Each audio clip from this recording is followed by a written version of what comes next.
I got a call right before my junior year started, July 1st, actually. I still remember. And he said, "What are you doing this upcoming year?" Well, obviously, duh. I'm a junior in college, so I have a workload. I was a double major at the time, so I had a ton of classes that I did not want to go to, and but I still went. And he said, "I've got a job offer for you."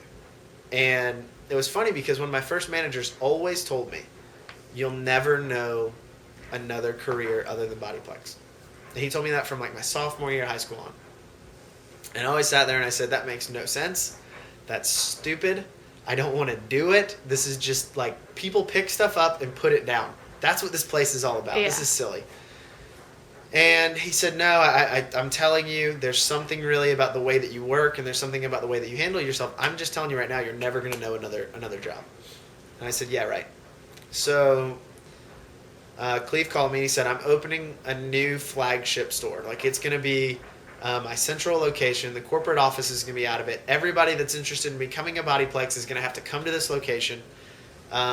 This is the first gym that I'm going to build from the ground up. Normally we've gone into existing retail spaces. This is going to be like my baby. This is going to be my claim to fame, is this club that I'm going to build." I said, "Cool, sounds great. So what do you need, like help moving equipment?" And he was like, no, not really. Well, maybe later, but not right now." I said, "Okay, what do you need?" He said, "I'd like for you to run it." I said, "Define run it." He's like, "I would like for you to be the general manager of that store." Oh, wow. And I didn't know what to say. Because I was like, "Well, Cleve, like, I'd love to. That sounds great. That sounds fantastic. But I'm still in school. And I'm not dropping out of school Right. to do that." And so he said, "I'll tell you what.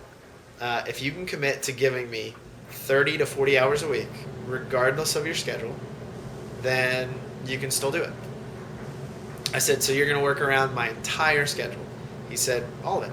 Schedule your classes whenever you have to schedule them. As long as you can put in 30 to 40 hours a week on top of that, then the job is yours." So I thought about that for all of about 8 minutes, and then I said, "Absolutely."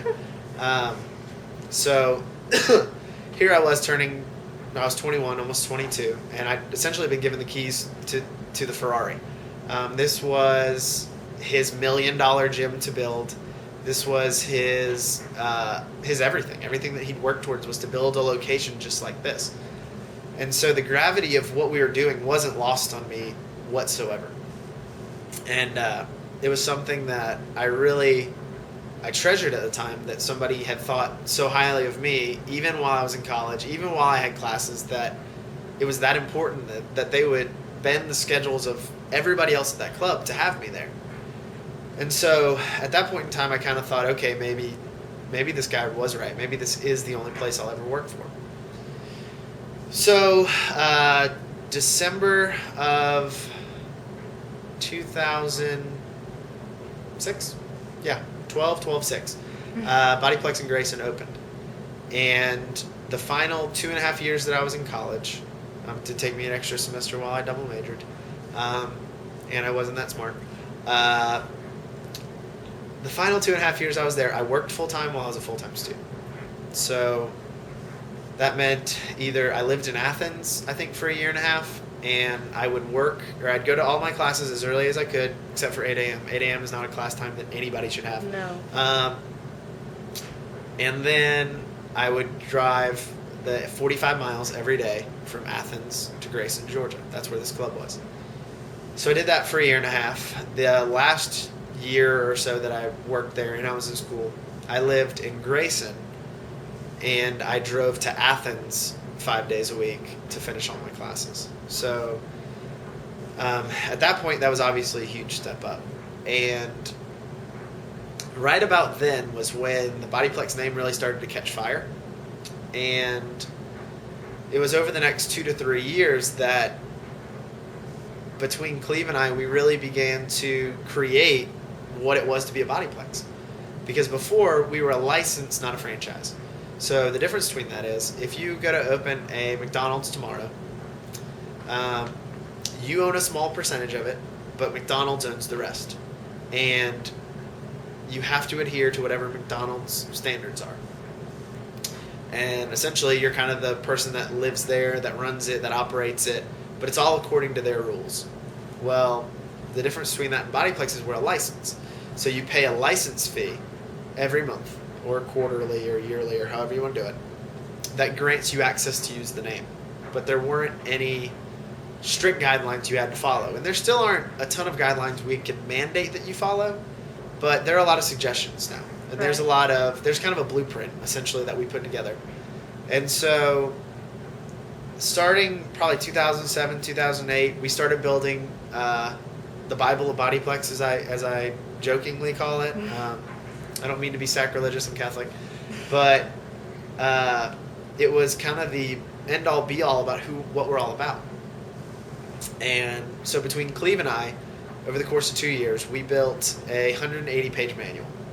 And it was pretty cool to be able to put together something and develop something and create something that you could uniquely say, I had a really big hand in.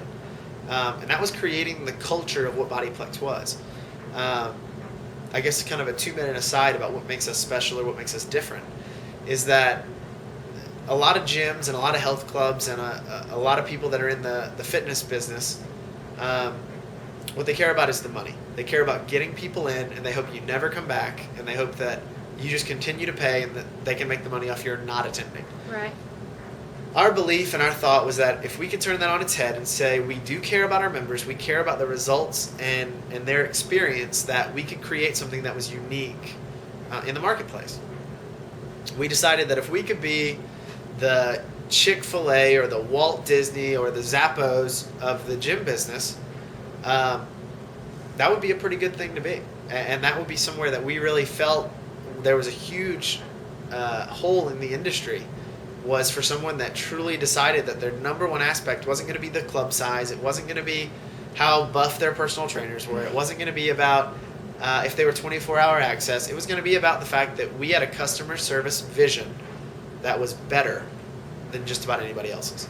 So that was something that he and I created together over the course of a couple years that was really kind of unique and something really special.